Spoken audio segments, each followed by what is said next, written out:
Olá, seja bem-vinda, seja bem-vindo a mais um vídeo aqui no canal. Eu sou Armando Vernalha Júnior, fotógrafo, cinegrafista, professor, youtuber e tomador de café, entre outros líquidos. E hoje, apresentador do duelo das full frames de uso geral. Afinal de contas, qual é objetivamente a melhor?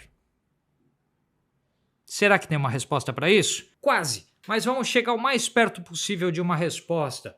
Esse vídeo aqui nasce por algumas dúvidas surgidas em um vídeo anterior, que eu dizia assim, o título dele era Como eu escolhi, ou acho que escolhi, a minha próxima full frame. Aquele vídeo deixou umas pontas abertas, deixou algumas coisas que eu quero esclarecer neste aqui e novamente fazendo o maior esforço possível para que este vídeo tenha menos de 1 hora de duração. Vai ficar menor que isso. Então vamos direto ao que interessa. Coisas que eu pretendo responder com este vídeo aqui. O que é uma full frame de uso geral e por que isso é importante, o que é esse conceito e por que isso é importante. Corrigir pontos que ficaram nebulosos daquele vídeo do como eu escolhi ou acho que eu escolhi uma full frame. E se você não viu aquele vídeo, pode assistir esse aqui sem problemas, porque não vai fazer falta o conteúdo dito naquele em relação a esse. Mas depois vai estar no final desse vídeo, vai estar o cardzinho para você assistir caso você queira. Também quero dar o peso adequado a cada aspecto da escolha para que vocês entendam o que influencia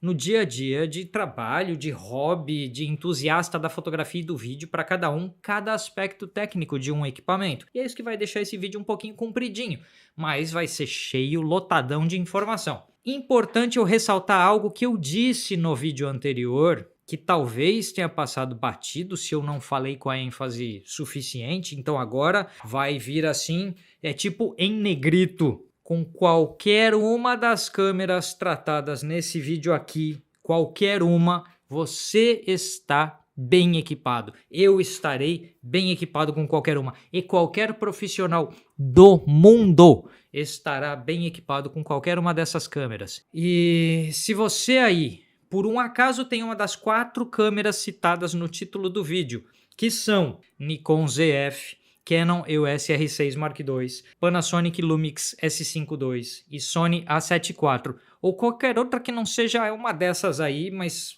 seja parecida, tipo Nikon Z6 II, Canon EOS R6, não a Mark II, Sony A7C II, Panasonic Lumix S5, não a 2, ou qualquer outra coisa parecida com isso. Se não está saindo foto, a culpa é sua. Invista em cursos, invista em treino, invista em estudo para sair fotografando e filmando melhor do que você faz hoje. Então, primeiro ponto, e que tem que ser uma certeza sólida na cabeça de todo mundo é: qualquer uma dessas câmeras é incrível. E se hoje você tem uma coisa parecida com essas câmeras e não consegue resultados, a culpa é sua. Estuda mais, pratica mais, treina mais e assim você vai resolver esse problema.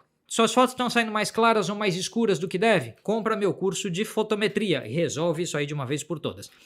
Tá usando flash e às vezes a foto sai estourada, às vezes sai escura, o rebatimento não funciona direito, o modificador de luz, não sei se o flash tem potência para o modificador de luz, não sei. Introdução ao flash dedicado. Eu tenho esses 2 cursos e eles estão com descontos ao longo do mês de junho e julho. Tem cupom na descrição, tem cupom aparecendo na tela. Então quem quer fotografar melhor na questão técnica, compra um desses cursos que eles estão com desconto, aproveita a oportunidade porque não é sempre. E ainda, se você é um comprador de R6 Mark II, ou de R8, ou de R7 da Canon, compra o meu curso Focalização com Canon EOS R7, que também serve para R8 e R6 Mark II, porque essas câmeras têm exatamente a mesma versão de sistema, de tudo, menu igual, comandos iguais e tudo mais. Compra meu curso e aprende a programar direito o sistema de focalização dessas câmeras. Esse curso também ajuda quem tem R5, R6 de primeira geração, R10, também ajuda bem para quem tem essas câmeras aí. Critérios que seguem iguais aos do vídeo anterior. Em tempo, vocês vão notar alguns barulhos ambientes. Estou gravando esse vídeo no meio de um feriado, então vizinhança, tem criança, tem cachorro, tem tudo. Então a galera tá em casa, tá fazendo barulho e esse é o horário que eu tenho para gravar. Então se vazar algum barulhinho no vídeo, acontece. Critérios que seguem iguais aos do vídeo anterior. As câmeras têm que estar abaixo de $2.500, preferencialmente abaixo de $2.000. Ter a tela totalmente articulada é um critério importante porque eu estou falando de equipamentos que vão ser usados para foto e vídeo. Então ter a tela articulada é importante nos dois mercados. Quem vai fazer uma foto e quer ver a si próprio, ou quer mostrar para o cliente a foto que fez, ou o trecho do vídeo que fez, se ver enquanto grava, como eu estou me vendo agora na tela da EOS R7 que eu estou usando para gravar. Então, o monitor que articula para frente é fundamental para quem cria conteúdo online, seja amador ou profissional. Então, de foto ou de vídeo, ou ambos. Então, é importante. Então, esse recurso tem que ter 2 slots de cartão, que é para ter a opção de backup instantâneo enquanto trabalha, que é segurança de dados e é importante para qualquer um que seja profissional. Que seja totalmente híbrida de foto e vídeo, ou seja, que não seja uma câmera muito boa em foto, mas manca em vídeo, muito boa em vídeo, mas manca em foto. Que tenha um EVF, onde o visor, onde a gente coloca o nosso olho, de altíssima qualidade, e se possível também o LCD, a tela externa, de altíssima qualidade, não ser enorme e pesada. Esses critérios eram os critérios do vídeo passado, seguem valendo. E além desses critérios, os critérios que entram agora, que foram incluídos muitos por sugestão de vocês nos comentários do vídeo lá, do vídeo passado. Qualidade da estabilização de imagem proporcionada pelo IBIS da câmera. Isso me obrigou a ver pelo menos 50 vídeos aqui no YouTube de tudo quanto é criador de conteúdo de qualidade, que tem criador de conteúdo que não vale nada, mas tem que os testes não tem critério, não tem método, é nesse sentido que não vale nada, não tô fazendo juízo de valor das pessoas. Mas, então dá aquela galera que sabe filmar, que sabe produzir conteúdo legal e tal, testou o IBIS de uma câmera, que conclusões chegou e como poder comparar, porque nem todo mundo testou as 4 câmeras aqui citadas, nem todo mundo tem conhecimento da outra marca para opinar. Então alguém que testou a Lumix, testou a Sony, mas não testou a da Nikon e assim por diante. Então assisti vídeo do Gordon Lang, assisti vídeo do Ted Forbes, assisti os vídeos de The Preview e Petapixel, assisti os vídeos do Gerald Undone. Cara, eu assisti tanto vídeo de tanta gente boa na internet, mas pelo menos uns 50 vídeos de outros conteúdos, de outros criadores de conteúdo menos conhecidos que fazem conteúdo só de uma marca e assim por diante. Tendo visto 2 ou 3 dias inteiros de conteúdo sobre IBIS, e só isso já vale a sua curtida nesse vídeo, porque eu estou economizando o seu tempo de assistir isso tudo, porque eu vou dar o resultado aqui no vídeo da conclusão dos testes que eu assisti. Então vale a curtida aí, vale a sua inscrição no canal e já vale até o Seja Membro. Clica no Seja Membro e manda um café por mês para cá, ou 2 cafés. Os membros do canal têm conteúdos exclusivos e acesso aos grupos de WhatsApp e Telegram. Seja membro e curta.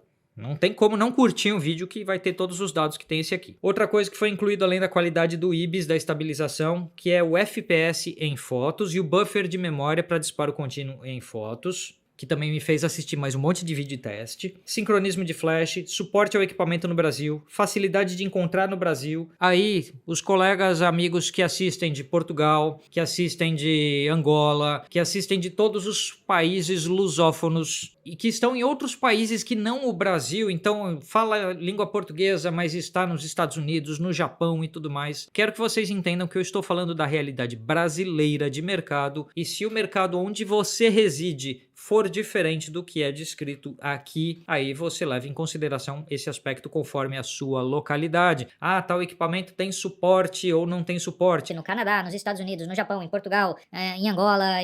Não tenho como, né, falar de absolutamente todos os lugares e pesquisar todos. Então eu vou falar do que eu consegui aqui no Brasil de informação, tá bom? Preço de lentes e mais alguns pontos. As 4 candidatas, vocês sabem quais são. Em comum elas têm. Elas são mirrorless full frame, de preço similar, com o EVF similar. As 4 câmeras têm o EVF, onde a gente põe o nosso olho ali, de qualidade bastante similar. LCD articulado, 2 slots de cartão, sistema de focalização sofisticado, são híbridas de foto e vídeo. Todas elas têm a opção de obturador mecânico ou 100% eletrônico, então elas têm a opção do disparo 100% silencioso e também do totalmente mecânico para uso de flash, isso faz diferença. Elas empatam em alcance dinâmico, vale dizer isso, essas 4 câmeras citadas empatam em alcance dinâmico, e qualquer um que disser o contrário, ou tá exagerando uma pequena diferença, porque assim, quando alguém encontra meio ponto de diferença de alcance dinâmico e fala que um modelo ganhou de outro, é um exagero, porque no mundo real da fotografia,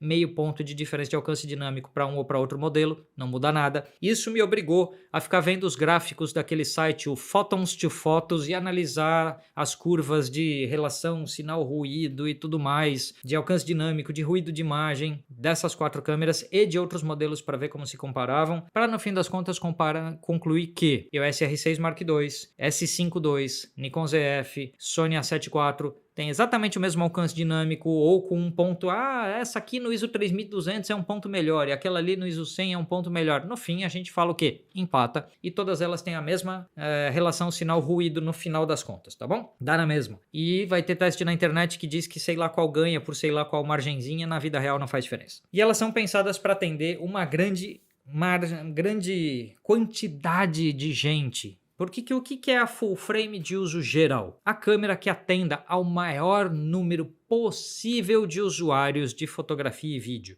É isso que é. Então, você é fotógrafo de eventos, ela deve servir para você. Você é fotógrafo de esportes, talvez ela sirva para você. Você é fotógrafo de natureza, de retrato, de ensaio, de arquitetura. Provavelmente essas câmeras servem para você. Porque existem as câmeras de hipervelocidade voltadas ao jornalismo esportivo, como a Canon EOS R3, por exemplo. Essa câmera é feita para o máximo desempenho no ambiente dos esportes e também atende outros fotógrafos, mas talvez ela seja exagerada para outros fotógrafos sem a demanda específica de quem fotografa esportes. Tem as câmeras de hiperresolução, como a R5 da Canon, como a Sony A7R4, A7R5, com seus 61 megapixels. Tem review aqui no canal, inclusive.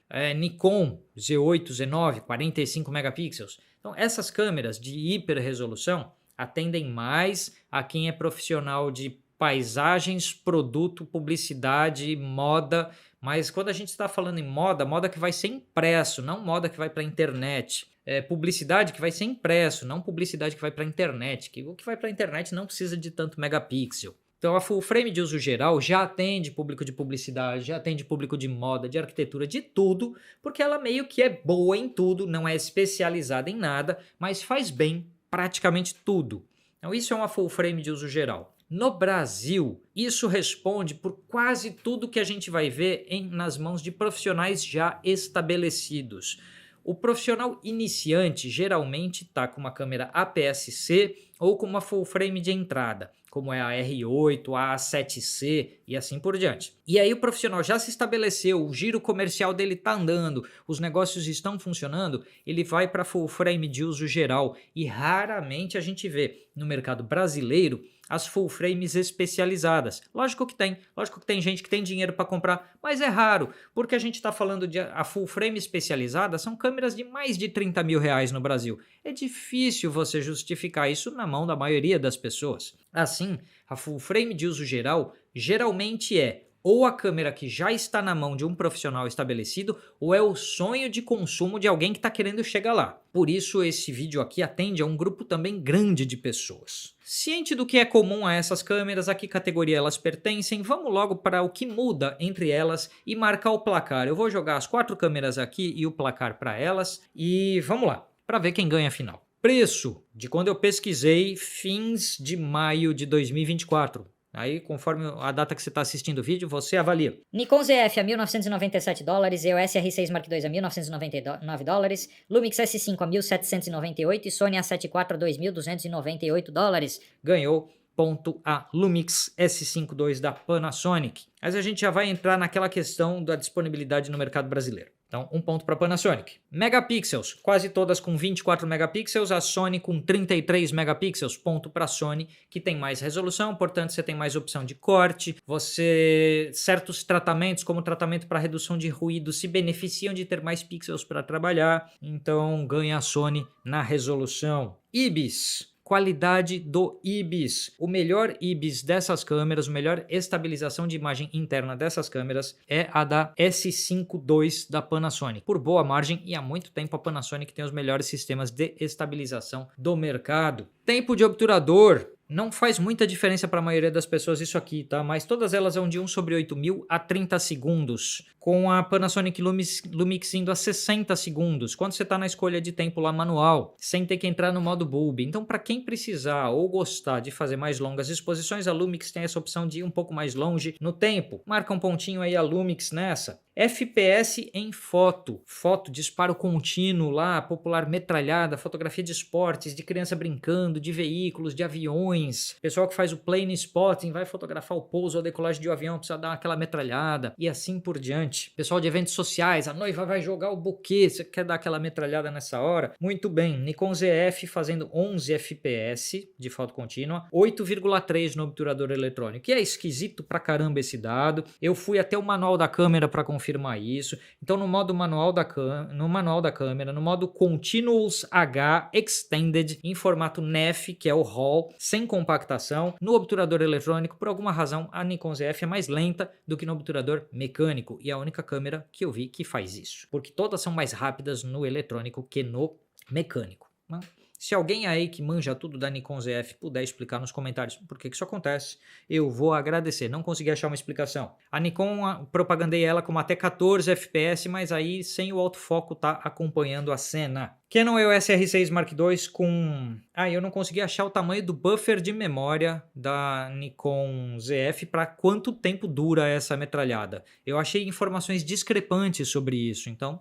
eu acabei não pondo a informação aqui porque não consegui chegar numa conclusão. Como eu mesmo não pude testar a câmera ainda, Canon EOS R6 Mark II com 12 fotos por segundo, até 110 fotos em RAW ou até RAW mais JPEG e 40 fotos por segundo no obturador eletrônico. Lumix S5 com 9 fotos por segundo até 200 fotos ou 30 fotos por segundo no obturador eletrônico. Sony A7 IV com 10 fotos por segundo tanto no mecânico quanto no eletrônico para até 1000 fotos. Então o que acontece? A mais rápida aqui é a R6 Mark II e a que dura mais tempo a metralhada porque a sua memória é maior é a Sony A7 IV. Então eu marco ponto para as duas aí como um empate. Eu acho interessante que a Canon consiga sustentar 12 fotos por segundo numa disparada que vai ser um pouco mais curta, mas um número maior de imagens para pegar aquele momento decisivo. E eu acho interessante que a Sony consiga sustentar essa metralhada por mais tempo, mesmo que um pouquinho mais devagar. Então dá para dizer que é um empate, marca ponto nas duas. Rolling Shutter.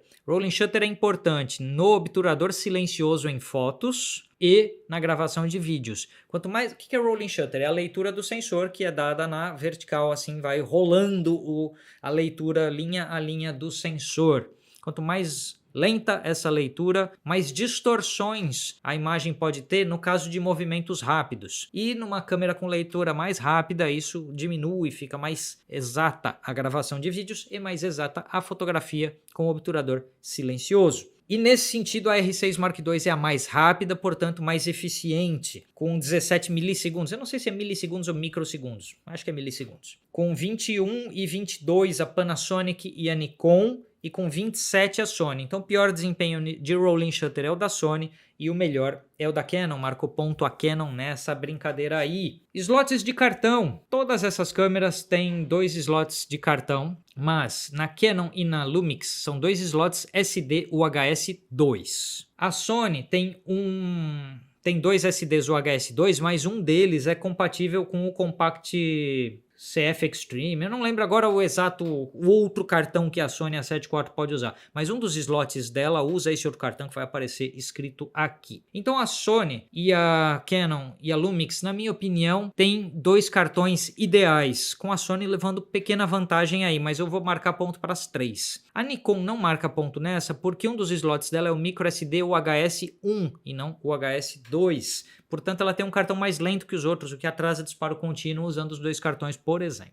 Pixel Shift, que é uma tecnologia em que a câmera usa o IBIS para fazer várias fotos, variando a posição do sensor para ou minimizar ruído de imagem ou ampliar a resolução da imagem, ou as duas coisas. As únicas que têm esse recurso aqui são a Lumix e a Nikon ZF. Só que a Lumix faz a montagem dentro da câmera, por isso o ponto vai para a Lumix. Porque se eu quiser fazer a montagem fora da câmera num software, eu posso fazer com qualquer uma dessas câmeras, tá? Eu posso fazer isso de algum jeito. Talvez se eu vou gastar o tempo de pós-produção emendando o arquivo, talvez fosse melhor eu comprar logo uma câmera com mais resolução. E ainda, eu vi testes na internet que compararam o resultado do Pixel Shift com os softwares de super resolução que você tem no mercado para pegar um arquivo e aumentar ele, ou pegar um arquivo e diminuir o ruído por inteligência artificial. E é mais ou menos unânime entre quem testou que o Pixel Shift não gera um arquivo melhor do que esses softwares de IA, fazendo aumento de resolução e redução de ruído de imagem. Portanto, o Pixel Shift acaba não sendo tão necessário porque ele parece ser substituível por softwares com IA. E então, se é para ter o recurso, que seja resolvido dentro da câmera. Assim, quem fez ponto foi a Panasonic. Máximo vídeo sem crop. 4K 60 quadros sem crop na Canon EOS R6 Mark II. É a única que faz o 4K 60 sem crop. E ela faz 6K para gravador externo. E ainda, a Lumix S5 faz o 6K a 30 quadros, que é uma coisa que nenhuma dessas faz internamente, com o Open Gate, que é a leitura integral da altura do sensor. Então assim, se uma tem o Open Gate em 6K e mais codecs de vídeo, mais uma tem 4K 60 e o 6K para gravador externo, eu vou dizer que essas duas empatam. Lógico que alguém vai ser, não, a vitória aí é da Canon por causa do 6K externo, a vitória é da Panasonic pelo Open Gate. Aí é muito específico, tá? O fato é que a Sony e a Nikon param no 4K 30 quadros antes de ter opções de corte. O 4K 60 delas é com corte. Então, 4K 60 sem corte ou um 6K com Open Gate a 30 quadros, eu acho que é uma boa coisa para a gente coçar a cabeça e pensar quem prefere qual. Mas eu dou ponto para essas duas câmeras aí. Vale dizer... Pixel Shift eu expliquei algumas coisas. Teve mais história, deixa eu pôr... tá. Eu pulei um fator aqui. Proteção ao sensor. Aquela história de fechar o obturador quando desliga a câmera ou quando vai trocar de lente. A Sony A7 IV faz, a Canon EOS R6 faz. Ponto para as duas. Nikon ZF e Lumix não fazem, não ganham ponto. Vale lembrar aqui uma advertência importante. Sujeira no sensor não destrói o sensor, lógico, depende da sujeira, mas sujeirinha normal, poeirinha normal é limpável. Por outro lado, se você fecha lá a cortininha do sensor e você esbarrar na cortininha do sensor e destruí-la porque ele é sensível, então a troca de um obturador é muito cara e a limpeza do sensor é relativamente fácil de fazer. Então isso vale ponto, isso conta ponto, proteger de poeira, sim, desde que você seja uma pessoa que toma cuidado para não encostar lá no obturador, tá bom? Então Sony e Canon marcam ponto nessa. Seguindo aqui, aquecimento de vídeo em 4K, marca ponto para Lumix, que é a única com refrigeração ativa. Tem gente que conseguiu fazer ela esquentar, sim, depois de não sei quantas horas de gravação. A Nikon ZF, a Canon Mark II,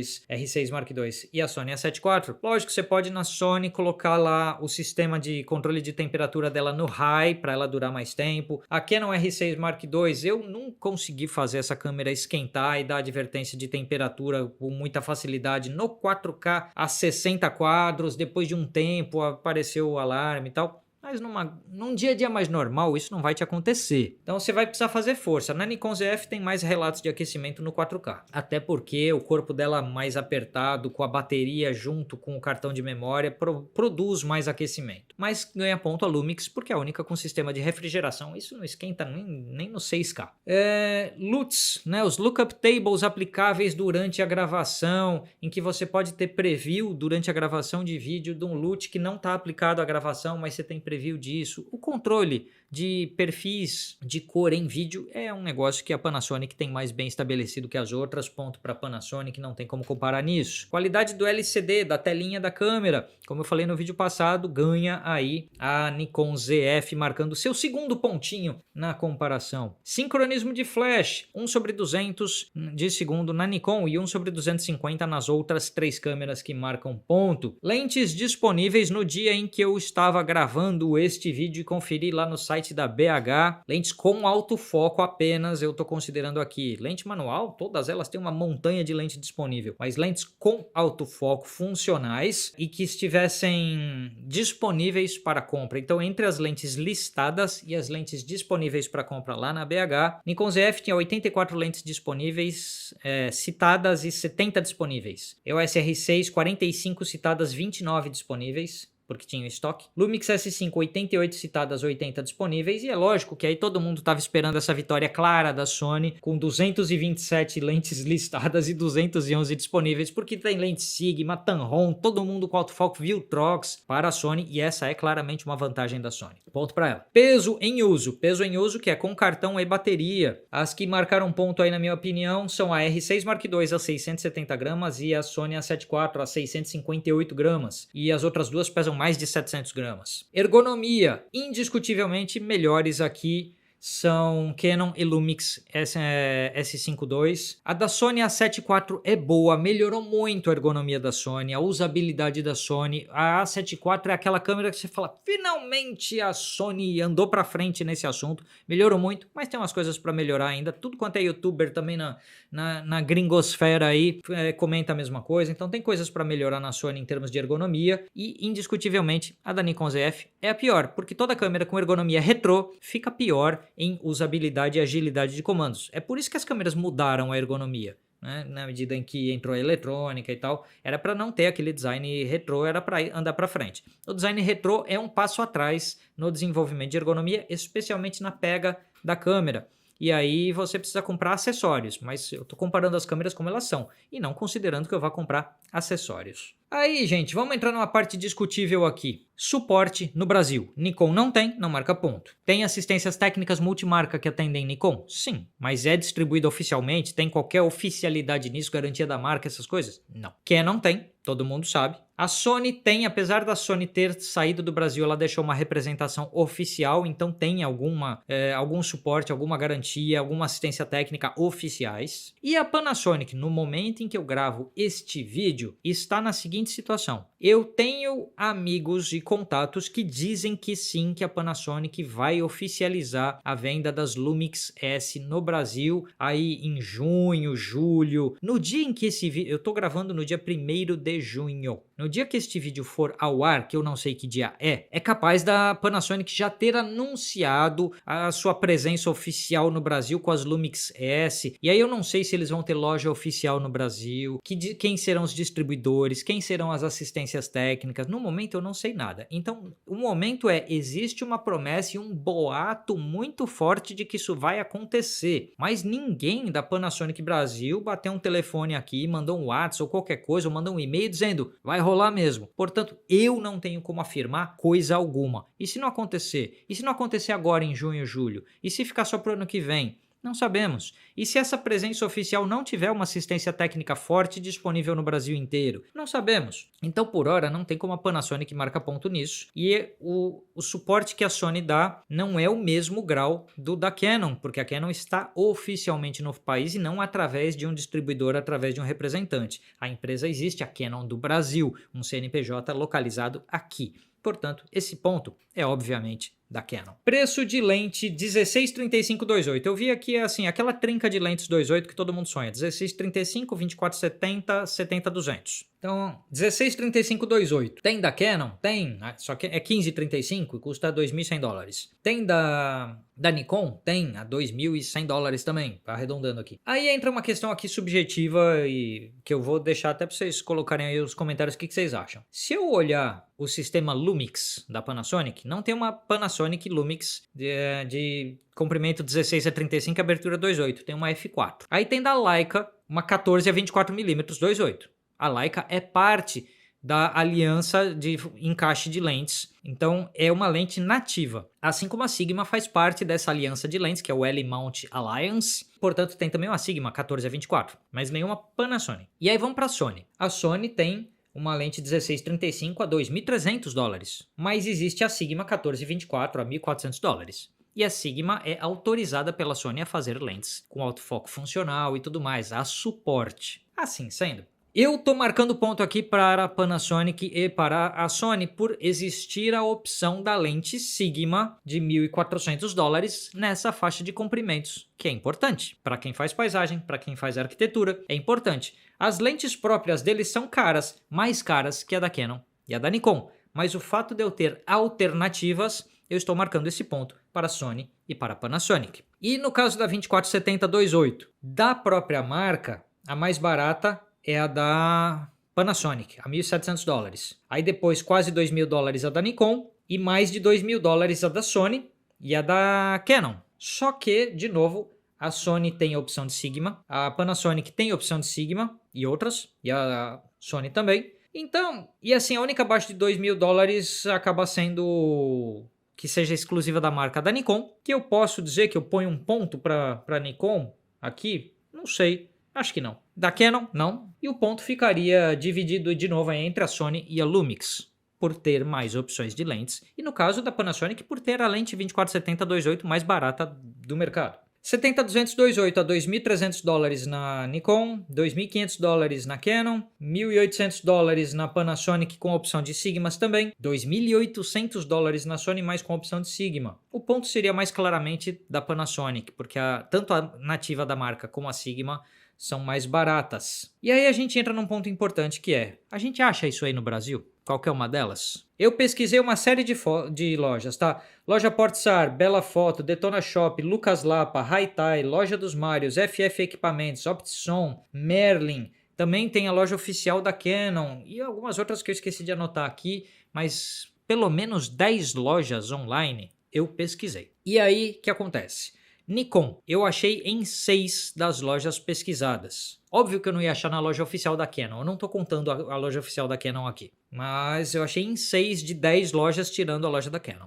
EOS R6 Mark II, eu achei em 9 lojas, contando a da Canon, 10. Lumix S5 eu só achei em uma loja, sem lentes. Sony A7 IV eu achei em 8 das lojas que eu pesquisei. E aí, gente, a gente tem que fazer os totais, porque o ponto, obviamente, aqui ficou para Canon, mas o segundo colocado sólido da Sony. Na Nikon já é um pouco difícil achar as lentes, e na Panasonic você não acha. Então o que acontece? A Nikon totalizou 2 pontos, se eu não errei aqui o meu placar. A Canon totalizou 10 pontos, se eu não errei o meu placar. A Lumix totalizou 13 pontos, mas nós vamos chamar o VAR. E a Sony totalizou 9 pontos. Por que nós vamos chamar o VAR para a Lumix? Você aí, Panasonic Brasil, que por um acidente esteja assistindo esse vídeo. O recado agora é com você. Se eu não acho uma Panasonic Lumix em nenhuma loja das boas lojas do ramo no Brasil, não adianta ganhar nas especificações. E aí eu dependo de vocês, Panasonic Brasil, oficializarem sua presença no Brasil e não só criarem uma loja online nos moldes que a Canon tem, copia a Canon porque isso que a Canon faz está certo. E além disso, tenha as câmeras em distribuidores e tenha as lentes em distribuidores. Porque também nada vai adiantar se eu falar assim, olha, a Panasonic é parte do L-Mount Alliance, então tem lentes Leica e Sigma, se eu também não as encontro no Brasil. Porque eu encontro as lentes Sigma para a Sony no Brasil, mas eu não encontro para a Panasonic. Eu encontro as lentes Tamron para a Sony no Brasil, mas eu não encontro as lentes Tamron para a Nikon no Brasil. Então o que acontece? A Canon tem o encaixe fechado, que só a Canon está fazendo lente para eles, mas eu encontro essas lentes no Brasil. Então, no mercado brasileiro, quando comparado com lojas no exterior, eu tenho que ver que eu encontro os equipamentos da Canon, eu encontro os equipamentos da Sony e as lentes alternativas para a Sony eu também encontro no Brasil, mas eu estou com dificuldade de encontrar Nikon e eu simplesmente não encontro Panasonic. Então se a Panasonic for se instalar com vontade aqui no Brasil e disputar o nosso mercado, o que eu acho ótimo e muito bem-vindo, porque o equipamento deles marcou 13 pontos, mas no VAR aqui a Panasonic Lumix acaba desclassificada. Por quê? Porque eu simplesmente nem teria como comprar a câmera caso eu quisesse hoje. Não encontraria as lentes, não encontraria as câmeras, não posso virar aqui, vamos dizer que eu vou enfrentar essa e eu acho que vale a pena por causa lá do vídeo Open Gate, eu vou comprar a Panasonic, eu realmente acho que vale a pena. E aí eu tenho um canal de YouTube para comunicar com pessoas e a linguagem que eu estou falando quando eu falar de câmera, mas ninguém entende porque no mercado brasileiro não se encontra. No mercado brasileiro a marca líder é a Canon, com quase 70% do mercado. E a segunda força é a Sony, e a força que mais cresce recentemente é a Sony.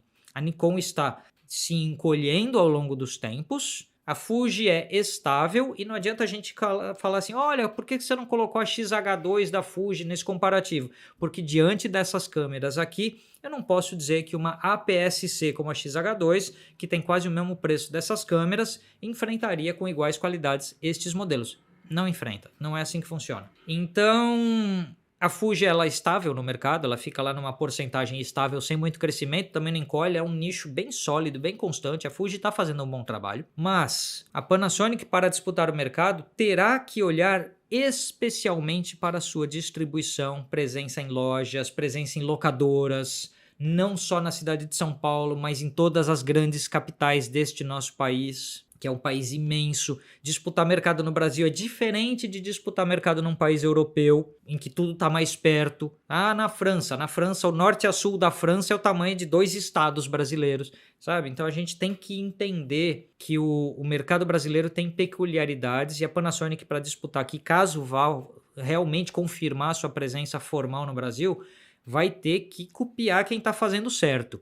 E no caso olha para o que a Canon faz com a loja online deles e copia. A estrutura de distribuição que consegue distribuir tanto Canon quanto Sony eficientemente e entre nesses canais para distribuir os seus, porque aí a gente pode reavaliar este resultado. Hoje, para o profissional e entusiasta da fotografia no Brasil, vale a pena comprar Canon e vale a pena comprar Sony, mas não vale a pena, na minha opinião, e não seria um equipamento que eu compraria hoje, a Nikon, pela ausência de suporte no Brasil, por mais que a câmera seja interessante, e a Panasonic, por mais que a câmera seja absurdamente incrível, por esse momento de ausência de distribuição. Mesmo que venha a ter o suporte, tem que ter distribuição para que o mercado ache os produtos. Então, em virtude desta decisão que eu estou tomando aqui, que você pode discordar aí nos comentários, a Panasonic ganhou nos pontos, mas não levou o troféu. E eu acho bem coerente, tendo a Canon terminado com 10 pontos e a Sony com 9, dizer que você aí, se comprar uma Canon EOS R6 Mark II e lentes e acessórios, fica feliz que você está super bem equipado. Comprou a Sony A7 IV e lentes e acessórios, fica feliz, você está super bem equipado. São hoje as duas melhores opções em full frame de uso geral, na minha opinião. E é uma opinião. Alguém vai discordar falando, mas tecnicamente a Lumix ganhou. Sim. Ah, mas eu gosto mais da Nikon. Legal. Aí, gente, a gente vai no subjetivo. O vídeo passado continha um erro que era, ao contar com a subjetividade minha ao apresentar o tema, eu levei muita gente a um erro de avaliação, porque eu citei que eu tenho duas ótimas lentes da Nikon comigo, porque eu tenho uma câmera da Nikon aqui, e aí as pessoas, já que você já tem lentes, fica na Nikon. Fazia sentido, mas eu não falei uma coisa que muita gente sabe. Eu tenho 4 ou 5 lentes da Canon aqui. Então faz muito sentido eu ficar na Canon. A única lente que eu não tenho é da Sony, no caso. Como criador de conteúdo para a internet, faz sentido que eu tenha Canon e Sony, porque são as duas marcas mais fortes no Brasil, Canon com destaque e Sony com crescimento. Assim, como criador de conteúdo, esse é o horizonte que eu estou mirando. Como fotógrafo profissional que sou, também é este o horizonte que eu estou mirando, porque essas duas câmeras eu sei que me atendem. Eu já tive Sony, sei que funciona, sei que me atende. A Panasonic vai entrar num horizonte futuro. Quando a gente voltar a fazer um vídeo como este aqui, talvez no ano que vem, de repente a situação muda. Panasonic Brasil, portas abertas daqui de casa para que a gente converse e de repente traga equipamentos para testar, para mostrar para o público, para apresentar. Por hora, Panasonic é promessa para o mercado brasileiro. Nikon não dá nenhum sinal de que vai voltar oficialmente para o Brasil.